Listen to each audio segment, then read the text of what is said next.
اللہ تعالیٰ نے رمضان میں زوجہ کے قریب جانے سے صحابہ کو منع کیا تھا. بڑا دلچسپ واقعہ ہے. رمضان کی راتوں میں بھی زوجہ کے قریب جانے سے منع کیا تھا. ایک صحابی تھے وہ رات میں کہیں چلے گئے, اب بڑے پریشان ہوئے, رسول اللہ صلی اللہ علیہ وسلم کے پاس آئے, عرض کیا یا رسول اللہ مجھ سے غلطی ہوئی, رمضان کی رات میں نے اپنی زوجہ کے قریب چلا. آپ نے فرمایا کیوں؟ وہ بڑا دلچسپ واقعہ ہے, بظاہر تھوڑا حیا کے خلاف بھی ہے لیکن اتنا بھی نہیں ہے. وہ کہہ رہے میری زوجہ کہیں پانی بھرنے کے لیے جا رہی تھی, ان کی پنڈلی کھلی تو میری نظر بیوی کی پنڈلی پر پڑی اور میں بس پاگل ہو گیا بیوی کے عشق میں.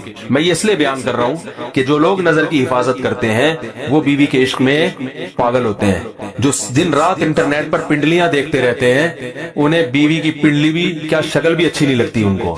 بد نظری کا یہ عذاب ہے, وبال ہے کہ جو اللہ نے گھر میں آپ کے لیے بٹھائی ہے وہ آپ کو اچھی نہیں لگے گی. تو نظر کی حفاظت کیا کرو, اس سے آپ کو اپنی بیوی سے عشق ہوگا, محبت ہوگی. بات آ رہی ہے سمجھ میں؟ تو اب دیکھو کیسا روزے کی حالت ہے. رمضان میں پابندی ہے, اسلام میں حکم تھا جو رمضان میں بیوی سے اس طریقے کا 60 روزے لگاتار رکھنے پڑیں گے. کتنا بڑا جرم, لیکن صحابی سے برداشت نہیں ہوا. صرف زوجہ کے پاؤں پہ نظر پڑی ہے تو وہ کیسے بیوی سے محبت کرتے ہوں گے اور وہ بیوی کے بغیر رہ سکتے ہوں گے. اور آج لوگوں کے فون آتے ہیں ہماری بیگم جس دن میگے جاتی ہے اتنی خوشی اچھا سا فیل ہوتا ہے, ایسا عجیب سا محسوس ہو رہا ہوتا ہے جیسے آزاد ہو گئے. میں کہتا ہوں ظاہر ہے اب تمہیں موقع مل گیا کنڈی لگانے کا, ٹھیک ہے نا, اور یہ آنکھ مٹکے کرنے کا, تو خوش تو ہوگے.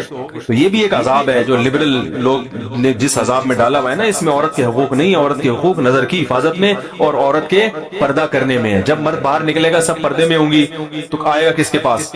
بیگم کے پاس ہی آئے گا. تو اتنے منہ کالا کرنے کے راستے کھول دیے ہیں تو ظاہر ہے پھر کامیاب ازدواجی زندگی نہیں ہوتی. تو نبی کے پاس آئے, عرض کیا یا رسول اللہ میں برداشت نہیں کر پایا, تو آپ مسکرا دیے.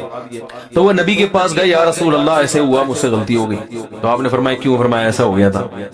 تو آپ صلی اللہ علیہ وسلم نے فرمایا 60 روزے رکھو لگاتار. انہوں نے فرمایا ایک کی طاقت نہیں ہے, اس میں یہ ہو گیا 60 کیسے رکھوں گا, نہیں ہے طاقت 60.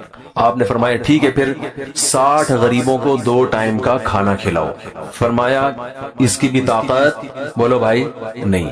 اتنے میں ایک صحابی لائے کوئی چیز صدقہ کرنے کے لیے, تو آپ نے فرمایا چلو اصل حکم تو یہی ہے کہ 60 روزے یا پھر 60 غریبوں کو کھانا, وہ نہیں تو چلو فی الحال ان کو تنبیہ کے لیے کچھ ان سے صدقہ کروا لیتا ہوں. فرمایا چلو یہ فلاں خیرات کی ایک چیز لے کر آئے ہیں, تم یہ لے کے غریبوں میں بانٹ دو. انہوں نے فرمایا مجھ سے زیادہ غریب پورے مدینہ میں بھائی کوئی بھی نہیں. آپ صلی اللہ علیہ وسلم مسکرانے لگے, فرمایا جاؤ کھاؤ اور بچوں کو کھلاؤ. اور وہی غلطی بھی ہوئی اور گھر میں راشن بھی آ گیا. تو اس کے بعد قرآن کی آیت نازل ہوئی کہ احل لکم لیلۃ الصیام الرفث الی نسائکم ہن لباس لکم وانتم لباس لہن علم اللہ انکم کنتم تختانون انفسکم فتاب علیکم وعفى عنکم فالآن باشروہن وابتغوا ما کتب اللہ لکم. فرمایا اللہ کو پتا ہے کہ تم اس حکم پر عمل نہیں کر سکتے, لہذا رمضان کی راتوں میں تمہیں اپنی بیوی کے پاس جانے کی اجازت ہے, لہذا ان کے پاس جایا کرو اور اس اولاد کو تلاش کرو جو اللہ نے تمہارے مقدر میں لکھ دی ہے. قرآن جہاں بھی بیوی سے ریلیشن قائم کرنے کی بات کرتا ہے اولاد کا ذکر لازمی کرتا ہے, یعنی تلاش کرو اس اولاد کو جو اللہ نے تمہارے لیے لکھ دی ہے. ما کتب اللہ لکم, ما کتب اللہ علیکم نہیں ہے. علی کا مطلب تمہارے خلاف, لکم کا مطلب تمہارے فائدے کے لیے. لام عربی میں نفع کے لیے آتا ہے, علی عربی میں ضرر اور نقصان کے لیے آتا ہے. فرمایا یہ نہیں کہ اس اولاد کو تلاش کرو جو بطور پینلٹی کے اللہ نے تمہارے متھے لگا دی ہے, جو اللہ نے تمہارے فائدے کے لیے لکھ دی ہے. اس سے پتہ چلتا ہے اسلام اولاد کی کثرت پہ کس قدر حریص ہے. بات آ رہی ہے اور بھی اس بارے میں آیتیں ہیں قرآن مجید کی, مگر میں اب زیادہ تفصیل میں نہیں جاؤں گا. کچھ آیتیں رہ گئی ہیں, کچھ احادیث رہ گئی ہیں, تو وہ انشاءاللہ پھر اگلے